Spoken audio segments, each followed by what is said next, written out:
ഇത്രയും പാക്കും കൂടി ഇട്ട് ക്രിയേറ്റ് അടിച്ചാൽ നമ്മളെ പുതിയ ലെറ്റ്സ് പ്ലേ സീരീസ് ഇവിടെ സ്റ്റാർട്ട് ആവുകയാണ് ഗൈസ്. ഇത് ലോഡാവാൻ സമയം എടുക്കും. വേഗം ലോഡാവടാ. ലോഡായിട്ട് വരട്ടെ.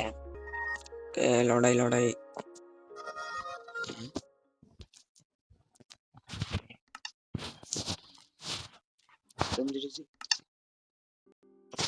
എനിക്ക് തോന്നുന്നു ഇത് മൈൻക്രാഫ്റ്റിന്റെ പുതിയ എന്തെങ്കിലും അപ്ഡേറ്റ് ആയിരിക്കും.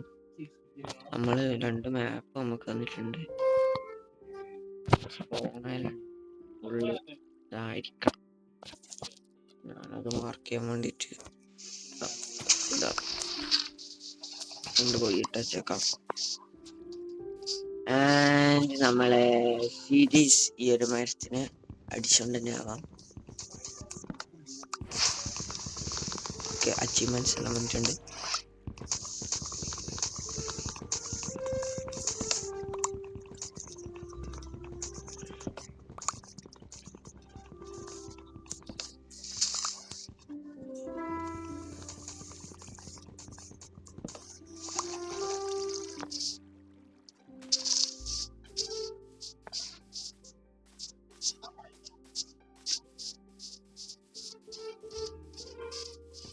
കുറച്ചും കൂടി മരങ്ങൾ കിട്ടിയ പിന്നെയും നല്ല. ആൻഡ് ഈ സീരീസ് കഴിഞ്ഞ സീരീസ് പോലെ ആയിരിക്കില്ല. ഞാനൊന്ന് ബേസിക് ടൂൾസ് ആൻഡ് ആർമറായിട്ട് അപ്ഡേറ്റ് ചെയ്യാം. എൻ്റെ സ്കിന്ന് മാറിയാൽ നിങ്ങൾ ശ്രദ്ധിച്ചിട്ടുണ്ടാവും. 3 മാസമായിട്ട് ഗെയിം കയറാത്തോണ്ട് താടിയെല്ലാം വളർന്നു. പിന്നെ ഞാനൊരു ബേസിക് ടൂൾസ് ആൻഡ് ആർമറായി and boat with chest craft ചെയ്തിട്ടുണ്ട്. ഇനി എന്താ ബോട്ട് ക്രാഫ്റ്റ് ചെയ്താൽ നിന്ന് തുഴയൽ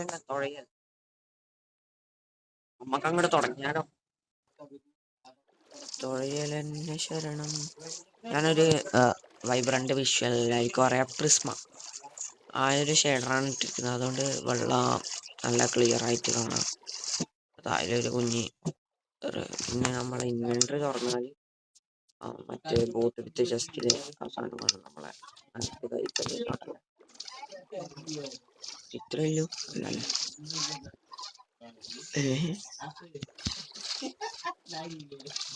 അത് ഒരു വില്ലേജ് അല്ലേ, ഇത് ലക്കാണ്. നമുക്ക് ഭയങ്കര ലക്കാണ്. വേഗം പോയിക്കോ.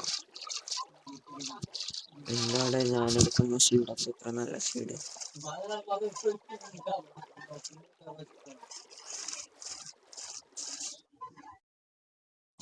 ഞാൻ ഈ കഴിഞ്ഞ സീരീസ് അത്ര വീഡിയോസ് ഉണ്ടായിട്ട് കാരണം വെച്ചിട്ടുണ്ടെങ്കിൽ ഞാൻ പറഞ്ഞായിരുന്നു എൻ്റെ വേൾഡ് പോയി. പിന്നെ അതിൻ്റെ ഇടയിൽ നിന്ന് എൻ്റെ വോയിസ് കട്ടായി, എല്ലാവരും ക്ഷമിക്കണം.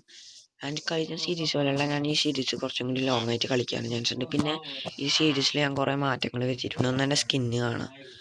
പിന്നെ ഞാൻ വേറെ മാറ്റങ്ങൾ വരുത്തിയിട്ടില്ല. കുറേ മോഡ്സും കുറേ ഷെയ്ഡേഴ്സും റിസോഴ്സ് പാക്കെല്ലാം ആഡ് ചെയ്തിട്ടുണ്ട്. ഒന്നൊന്നായിട്ട് ഞാൻ പറഞ്ഞുതരാം. ഫസ്റ്റായിട്ട് നമ്മളെ പ്രിസ്മ, മൈൻക്രാഫ്റ്റ് വിത്ത് പ്രിസ്മ എന്നാണ്. ഒന്ന് നമ്മളെ പ്രിസ്മ മീൻസ് മൈൻക്രാഫ്റ്റിൻ്റെ ട്രയലർ ഇറങ്ങുന്ന സമയം ഈ ഒരു ഷെയ്ഡർ വെച്ചിട്ടാണ് മോജാങ് ട്രയലർ ഇറക്കാറ്. രണ്ടാമത്തെയാണ് ഓഫ് ഹാൻഡ്, അതായത് നമ്മളെ ടോർച്ച് ഓഫ് ഹാൻഡിൽ പിടിക്കാനുള്ള ഒരു സെറ്റിങ്സ്. ഇത് ബെഡ്റോക്കാണ്, ജാവയല്ല. അതുകൊണ്ട് ടോർച്ച് മാത്രമേ എൻ്റെ അറിവിൽ പിടിക്കാൻ കഴിയൂ. നമുക്ക് ടെസ്റ്റ് ടോർച്ച് മാത്രമേ പിടിക്കാൻ കഴിയൂ. പിന്നെ ഡൈനാമിക് ലൈറ്റ് പറഞ്ഞിട്ട്, അതായത് ഒപ്റ്റിഫൈ, അത് വെച്ചിട്ടുണ്ടെങ്കിൽ ടോർച്ച് നമ്മൾ കേവിൽ പോകുമ്പോൾ ടോർച്ച് പ്ലേസ് ചെയ്യേണ്ട ആവശ്യമില്ല. ടോർച്ചിൻ്റെ ലൈറ്റ് നമ്മൾക്ക് നടക്കുമ്പോഴും കിട്ടിക്കോളും. പിന്നെ സ്റ്റാക്ക് റീഫിൽ എന്ന സൂപ്പർ മോഡ്, കാരണം വെച്ചിട്ടുണ്ടെങ്കിൽ വളരെ യൂസ്ഫുൾ ആവുന്ന ഒരു സാധനമാണ്. അവിടെ ഒന്ന് കാണിച്ചു തരാം. നല്ലൊരു യൂസ്ഫുൾ ആയിട്ടുള്ളൊരു മോഡാണ്. ഞാനിപ്പം എൻ്റെ കയ്യിലെ ഒരു 3 ഫുഡ് അവിടെ വെച്ചു. എൻ്റെ 2 ഫുഡ് ഞാൻ ഇങ്ങനെ വെച്ച ഉടനെ തന്നെ ആടാ പിന്നെയും 3 ഫുഡ് ഇങ്ങനെ വരും. അതാണ് സ്റ്റാക്ക് റീഫില്ല് എന്ന്. നമ്മൾ വലിയ വലിയ ബിൽഡെല്ലാം ചെയ്യുമ്പോൾ നമുക്കിങ്ങനെ ആദ്യം ഇൻവെൻട്രി തുറന്ന് ഇത് ഇങ്ങോട്ട് വെച്ച്, ഇതാണല്ലോ നമ്മളെ ഹോട്ട് ബാർ. കൈ മീൻസ് അത് കൈയിൻ്റെ സ്പേസ് ആണല്ലോ ഇതായി കാണിക്കുന്നത്. ആദ്യം ഇങ്ങനെ വെക്കേണ്ട ആവശ്യമൊന്നുമില്ല. അപ്പോൾ അങ്ങനെയില്ല നല്ല. പിന്നെ ഞാൻ സൂമിഫൈ എന്ന് പറഞ്ഞിട്ട് ഒരു മോഡ് ഇട്ടായിരുന്നു. ബട്ട് അത് ക്രൗച്ച് ചെയ്യുമ്പോൾ സൂമാവും, പക്ഷെ നമുക്ക് ക്രൗച്ച് ചെയ്തിട്ട് നടക്കാൻ കഴിയില്ല.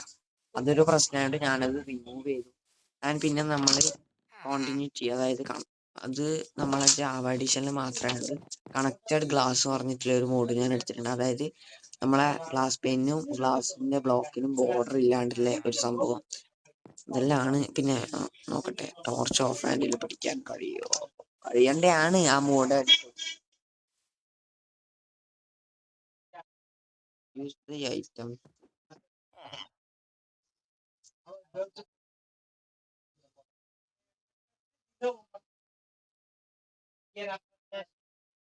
ഡൈനാമിക്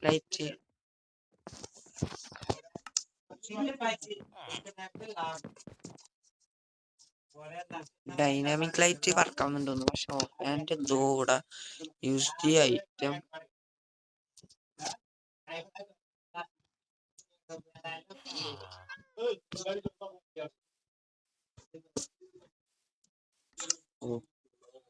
ഇത് വേറെ പിടിച്ചിട്ട്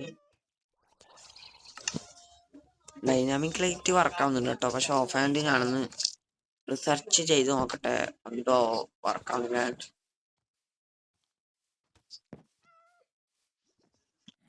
മോൺസ്റ്റർ നിയർ ബയ്യ, മോൺസ്റ്ററിന്റെ അടുത്ത് ആരോ ലിങ്കായി.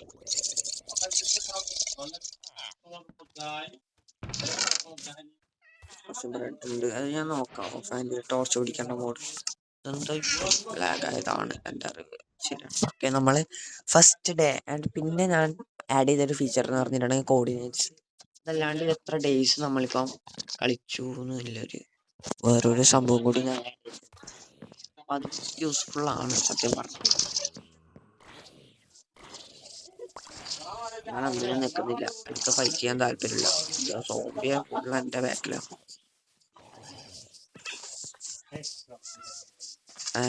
ഈ ഒരു സാധനം ഭയങ്കര ഹെൽപ്ഫുള്ളാണ്. കാരണം വെച്ചിട്ടുണ്ടെങ്കിൽ ഇഷ്ടം പോലെ നമുക്ക് ഫുഡ് കിട്ടും.